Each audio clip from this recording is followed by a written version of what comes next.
ओम शांति भवन के वार्षिकोत्सव के अवसर पर फॉरेस्टे बनो उड़ान भरो कार्यक्रम के अवसर पर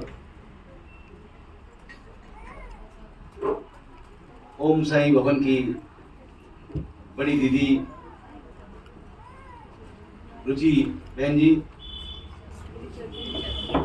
ऋचा दीदी, संजू दीदी, रुचि दीदी, ममता दीदी, तान्या, सुशील दीदी, हेमा, अंजलि, शिल्पा, श्रीकांत भैया और नीरज भाई और अन्य बहनें भाइयों, और विशेषतर मैं कहूँगा जो मेरे नज़दीक हैं प्रिंसिपल, निवर्तमान प्रिंसिपल रमेश चंद जी, और मैं जिनका चेहरा देख रहा हूँ डॉक्टर दीप्ति गुप्ता। मुझे बहुत ही हर्ष का अनुभव हो रहा है कि मुझे आज बाबा ने मुझे आज के इस कार्यक्रम में बुलाया। मैं आपको बता दूं, मेरे लिए आज का दिन बहुत बड़ा दिन है। मतलब बड़े दिन की पूर्व संध्या पर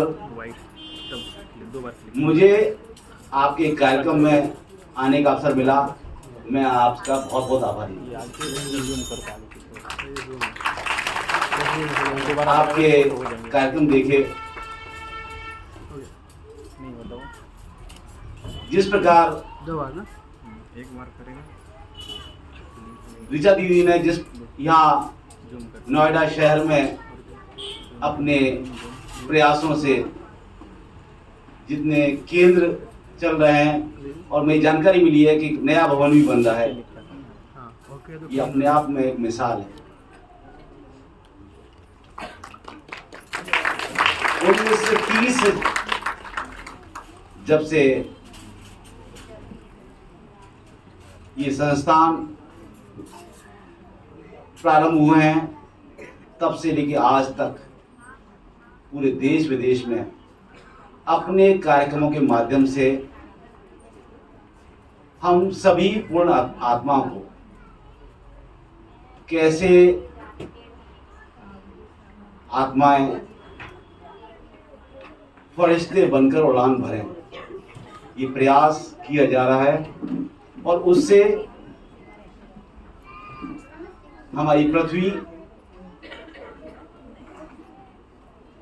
स्वर्ग का अनुभव कर रही है। हमें गर्व का अनुभव होता है कि आज हमारे देश की राष्ट्रपति वह भी इसी संस्थान से जुड़ी हुई है, राष्ट्रपति हैं, और उनके द्वारा जो संदेश दिया जा रहा है ये बताता है कि हम यदि फरिश्ते बनेंगे तो निश्चित तौर पर उड़ान भरेंगे। आज जब हम आत्माओं की बात करते हैं तो प्रश्न ये आता है कि आत्मा क्या होती है। मैं आपको बताना चाहता हूं कि जैसे आपने जितनी लाइट जल रही है यहाँ, आप कई बार सोचते होंगे लाइट जल कैसे रही है, ये क्या कारण है कि एक जगह से दूसरी जगह तुरंत जो विद्युत करंट पहुंच जाता है वो दिखता तो हमको है ही नहीं। ये क्या है?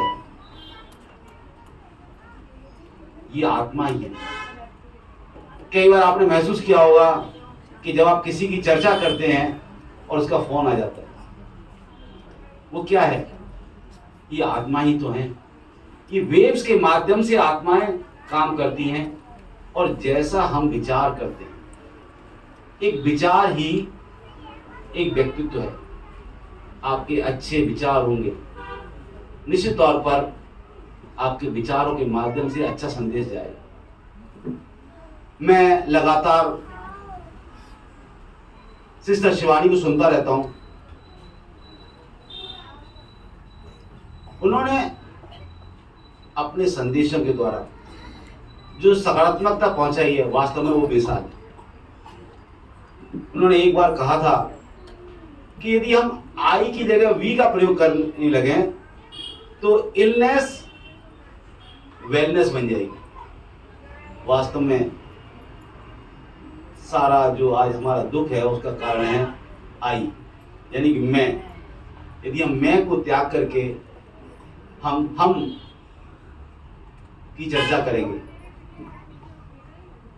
वसुदेव कुटुंबकम, यानी कि पूरा संसार हमारा कुटुंब है।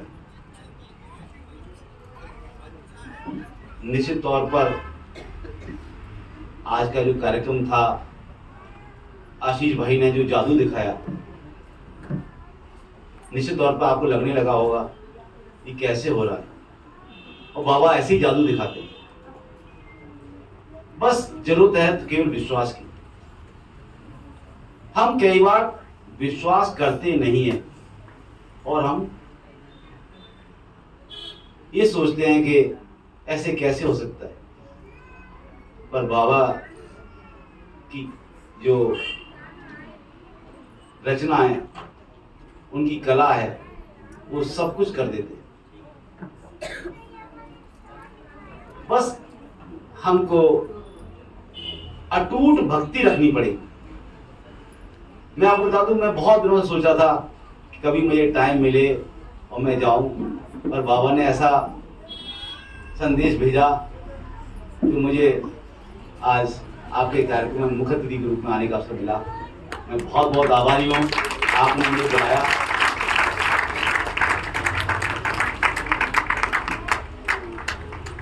मैं इतना ही कहूँगा, मंजिलें उन्हीं को मिलती हैं जिनके सपनों में जान होती है। मंजिलें उन्हीं को ही मिलती हैं जिनके सपनों में जान होती है, और पंखों से कुछ नहीं होता, हौसलों से उड़ान होती है। हौसला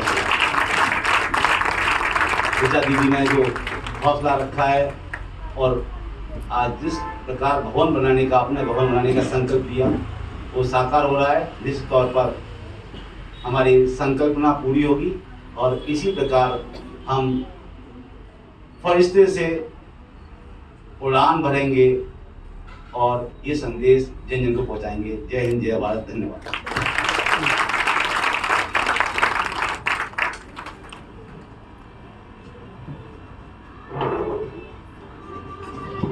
हम आदरणीय भाई जी का जोरदार तालियों से बहुत बहुत धन्यवाद करते हैं कि आप अपना समय निकाल करके हमारे बीच में आए।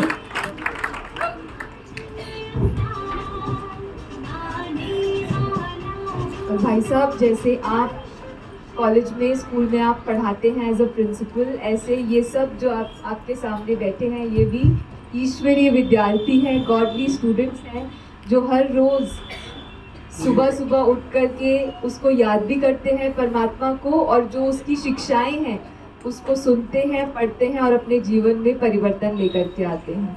तो एक बार फिर से हम जोरदार तालियों के साथ भाई जी का धन्यवाद करेंगे। अभी मैं स्टेज पर आमंत्रित करूंगी,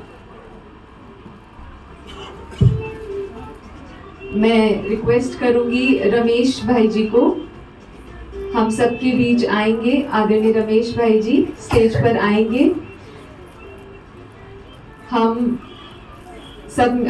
में से सभी रमेश भाई जी को जानते हैं। रोज सवेरे मुरली क्लास में आना, राजयोग का अभ्यास करना, आप देखेंगे हर रोज की जो सबसे पहली लाइन होती है क्लास में, उसमें रमेश भाई जी आपको मिलेंगे जरूर, और खूब सेवाएं भी करते हैं, इतनी लगन है, बाबा को याद करते हैं, सहयोगी हैं। तो हम एक बार जोरदार तालियों के साथ रमेश भाई जी को स्टेज पर इनवाइट करते हैं। भाई जी वोट ऑफ थैंक्स हम सबके बीच में प्रेजेंट करेंगे। ओम शांति।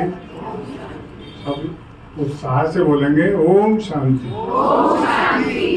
आज कितने उमंग उत्साह से हम इस पर्व को मना रहे हैं, इसमें तीनों पर्व सम्मिलित हमारी दीदी ने किए हैं। सबसे पहले थैंक यू कहेंगे बाबा को।